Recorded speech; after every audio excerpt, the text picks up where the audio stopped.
कतिजनाले मलाई भन्नुहुन्छ कि हजुर त बिजनेस पनि गर्नुहुने रहेछ डिजिटल बिजनेस अनि यो कसरी गर्ने के गर्ने कसरी कति टाइम दिएर इन्कम गर्न सकिन्छ यसमा भनेर भन्नुहुन्छ अनि जब होल्डर पनि हुनुहुँदो रहेछ कसरी टाइम म्यानेज गर्नुहुन्छ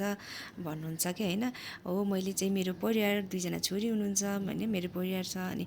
मैले मेरो बच्चालाई टेक केयर गरेर पनि अनि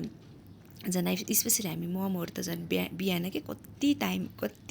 हामीलाई रस हुन्छ होइन बच्चालाई उठाउनु पऱ्यो बच्चालाई खुवाउनु पऱ्यो बच्चालाई रेडी गर्नु पऱ्यो आफू पनि रेडी भएर जानु पऱ्यो होइन अनि गाह्रो छ तर पनि कसरी हुन्छ म्यानेज सजिलो छैन काम गर्नलाई अनि त्यति इन्कम गर्न सजिलो छैन होइन तर मैले चाहिँ के गर्छु भने 2-3 घन्टा त्यत्तिकै हामीले